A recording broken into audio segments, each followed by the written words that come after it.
Good morning students.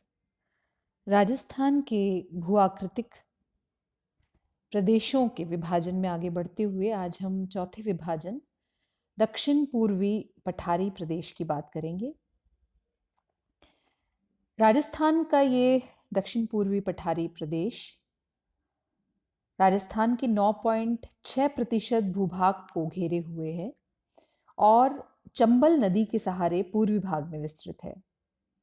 ये क्षेत्र मेवाड़ के मैदान के दक्षिण पूर्व में और उत्तर पश्चिम में अरावली के महान सीमा भ्रंश द्वारा सीमांकित है और राजस्थान की सीमा के पार तक भी ये फैला हुआ है। ये बुंदेलखंड का जो भाग है वहां तक, कगार जहां तक नहीं दिखाई देते वहां तक ये पूरी तरह विकसित है। हाड़ौती के पठार के अंतर्गत मुख्य रूप से ऊपरमाल का पठार और मेवाड़ का पठार भी इसके अंतर्गत आते हैं। इनमें राजनीतिक दृष्टि से अगर बात की जाए तो झालावाड़, बूंदी, कोटा, चित्तौड़ का कुछ भाग, भीलवाड़ा और बांसवाड़ा के भी कुछ भाग हैं। यद्यपि ये पठारी भाग आगे चलकर मालवा के पठार से मिल जाता है। इस क्षेत्र का अधिकांश भाग चंबल और उसकी सहायक नदियों द्वारा सिंचित है और कृषि के संदर्भ में भी ये राजस्थान का बहुत महत्वपूर्ण भाग कहा जा सकता है। प्रधान रूप से इसमें जो बात कही गई है, जो मुख्य रूप से वो भीलवाड़ा, बूंदी, कोटा, बारा और झालावाड़ डिस्ट्रिक्ट्स इसके अंतर्गत हैं। इसका कुछ भाग, जैसा कि हमने बात की कि चित्तौड़, बांसवाड़ा और भीलवाड़ा तक कुछ भाग विस्तृत है। इस पठारी भाग को दो भागों में उपविभाजित किया जा सकता है। पहला भाग विंध्यन कगार भूमि और दूसरा दक्कन का लावा पठार। इसमें सर्वप्रथम हम बात करते हैं विंध्यन कगार भूमि की, जिसकी औसत ऊंचाई लगभग 350 मीटर से 550 मीटर के बीच है और ये अनइवन, असमान भाग मुख्य रूप से जो नदी द्वारा लाकर जमा किए गए बोल्डर्स, बड़े जो चट्टानी टुकड़े, ब्लॉक्स, उससे और बड़े टुकड़े और गर्त के द्वारा बने हुए हैं। इसमें जो डिस्ट्रिक्ट्स सम्मिलित हैं वो मुख्य रूप से सवाई माधोपुर, बूंदी और कोटा का भाग इसके अंतर्गत सम्मिलित है।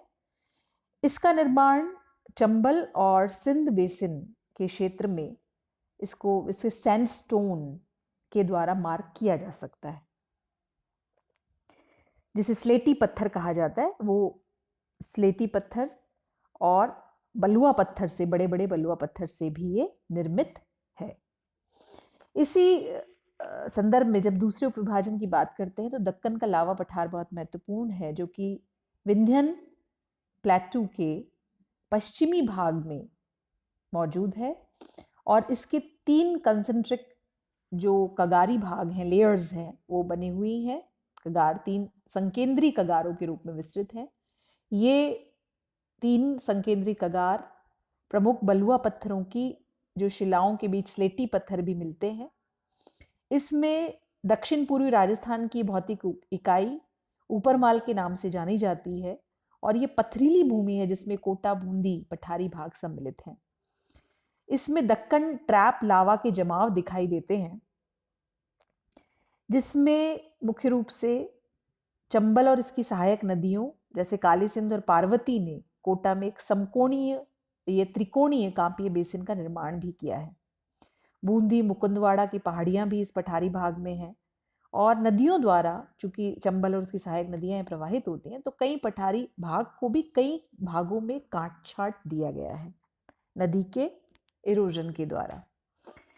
इस फिजियोग्राफी का जो मौजूदगी है, जैसा हम जानते हैं, राजस्थान के दक्षिण पूर्वी भाग में है और ये मुख्य रूप से बूंदी और कोटा डिस्ट्रिक्ट्स में है। यहाँ पर चूंकि ये लावा कंसंट्रेशन, लावा के जमाव की वजह से बना है, इसीलिए यहाँ लावे के जमाव के कारण जो आग्नेय चट्टान, उनके इरोजन की वजह से यहाँ पर ब्लैक सॉइल यानी काली मृदा मुख्य रूप से पाई जाती है और इस क्षेत्र में काली मृदा की उपस्थिति के कारण ही चावल, कपास, गन्ना, गेहूं, चना आदि की खेती भी की जाती है।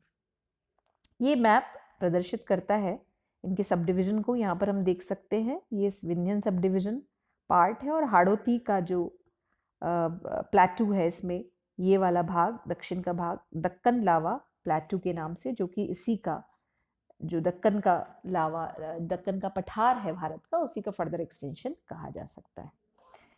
तो आशा करती हूँ ये आपको दक्षिण पूर्वी हाड़ौती का पठार समझ में आया होगा। जब प्रश्न आप लिखें तो राजस्थान को मुख्य भौतिक प्रदेशों में विभाजित करते हुए हाड़ौती के पठार का विस्तार से वर्णन कीजिए, और मानचित्र में हाड़ौती पठार, ऊपरमाल का पठार, दक्कन का, राजस्थान में दक्कन का लावा पठार हम मानचित्रण के लिए तैयार कर सकते हैं।